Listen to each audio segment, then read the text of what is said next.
Welcome to a new series I'm doing called Character Counts, where we take a look at one Transformer character and we kind of go through as many iterations as possible and as time permits for me to edit, because it's a pain in my... This is a family-friendly show. We're going to start with Swerve, because he's one of my favorite characters in IDW and has made me appreciate him more in G1. His G1 toy was released in 1986, which was obviously a retool of Gears, and his bio card said, if Autobots had driver's licenses, his would be revoked. A menace on highways, doesn't pay attention to where he's going or the orders he's been given. Easily distracted by anything. Hand sensors can determine physical and chemical properties of metals. Goes 120 miles per hour range, 500 miles in car mode. Gets into lots of accidents. I like this because it shows little signs of irresponsibility that we'll get into a bit later. He apparently made an appearance in Super Robot Lifeform Transformers manga, where he's part of a four-wheel drive brigade led by Hound, but also included Beachcomber, Outback, and Trailbreaker. But in this manga, it pretty much centered around a skirmish with the Insecticons. And in the original cartoon in 1986, he went head-to-head with no other than Trypticon in Five Faces of Darkness Part 5. And in G1 American continuity, he was voiced by Ted Schwartz. He also made appearances in Dreamwave, where his characterization is similar in the sense that he doesn't pay attention to collateral damage, but focuses more on his scientist aspect of that with dealing with the metals than the kind of reckless aspect that the G1 was supposed to deal with. He also made an appearance in the Bots of Science comic and the animated representation, and in the complete Allspark Almanac for Transformers Animated, he's mentioned as a bartender, which once again comes in a bit. Now we got a few toys of this representation. We obviously got the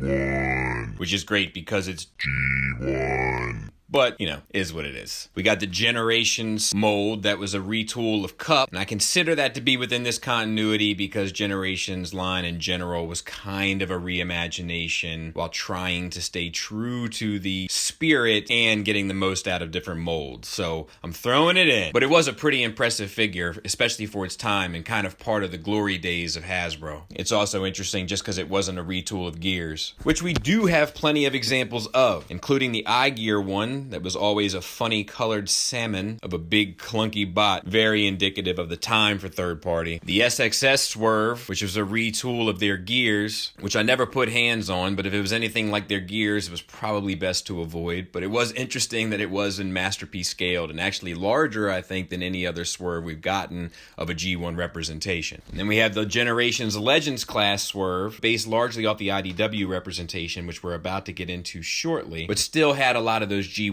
components, so I'm kind of rolling it in. Interestingly enough, the Japanese version came with a target master much like the American version, except this time it was painted to look like My First Blaster, which was a cool touch. And of course, the Bad Cube Swerve, which most people are using probably as a stand-in for their Swerve representation on their Masterpiece shelf. Not as strong as their Gears, but not as weak as some of their other efforts. A fine enough stand-in, I believe. Now we're going to jump ahead to IDW Swerve because it's still kind of in the spirit of G1, and then we'll circle back to some other stuff. His first appearance was in Stormbringer, where they very much focused on his science elements, still dealing with the metal. But they also established that he wanted to trade that in for a life of bartending. And he was also a huge fan of Racer Blur, which is one of the reasons why I chose Swerve for today, because we just looked at Spotlight Blur yesterday. He went on a number of quests during the war and eventually ended up on the Lost Light in a quest to find the legend of the Knights of Cybertron. It's on the Lost Light where he finally gets to open up his bar, aptly titled Swerves. It's imaginative, but appropriate. But he has his grand opening of the bar after they defeat the Spark Eater, which is a story for another time. Through his entrepreneurial endeavors with the bar, he does run into problems with Ultra Magnus here and there, involving the appropriateness of having a bar. Also within IDW continuity, it's established that he's not really much of a marksman and far from skilled in that department, and is given probably one of the most noteworthy accessories in Transformer history, the My First Blaster from Brainstorm, to assist him in his battle endeavors. He also, for lack of a better term, employs the assistant of the Bot 10 to assist him with the operations of the bar, and one day I plan to get into all of that as well. He's a pivotal character on the Lost Light, providing a lot of the comic relief relief, along with a few quirky antics, I suppose, but definitely the most fleshed out and established version of the character throughout Transformer history, being a key player in a lot of the stories, going up against Megatron, the DJD, Thunderwing, and more. From this representation, we got the most definitive version of this character, which is the Make Toys attempt, which still to this day is one of my favorite purchases. Partly to do with the character, and largely to do with how well executed the toy is. Now we're going to circle back to a bit more of the obscure representations, including that of Cybertron, where he's a lot angrier of a character, but they do establish that he has an obsession with the races, which ties back into the IDW representation. They made a toy of this in 2005, which was a redeco of Clocker, which I can't say too much about, because I don't even know if I've ever seen it. And within the Unicron trilogy, he had a representation as well, including a toy, which once again was a repaint, this time of Armada Blur, but does transform into a race car, once again tying into the same themes. And this mold was used later on, once again, as a repaint for Shattered Glass Blur, and within that universe, we also got a representation of Swerve. We also got a representation, toy-wise, in the 2003 Universe line, based on the 2001 Robots in Disguise continuity. And although I can find a few elements of fiction related to it, none of it has to deal with personality as much as it has to deal with specific actions, most of which seem relatively inconsequential at this point in the franchise. Speaking of inconsequential, we got a movie representation as well from the Revenge of the Fallen line, where he's a repaint of Sideswipe with a new head, which I imagine is fine, but I can't say too much about it. The movie stuff never was part of my interests. But this wasn't the only time he was retooled from a Sideswipe. We also got a Legends class repaint, which was a Target exclusive, with Mudflap, Ironhide, Runamuck, and Spark Crusher. Rounding out our obscurity, we also got Swerve from the Alternators line, which was a retool of Trax, but the head was very much based on the G1 version. And lastly, we also got a representation during the Prime era, which was a retool of Voyager class Breakdown.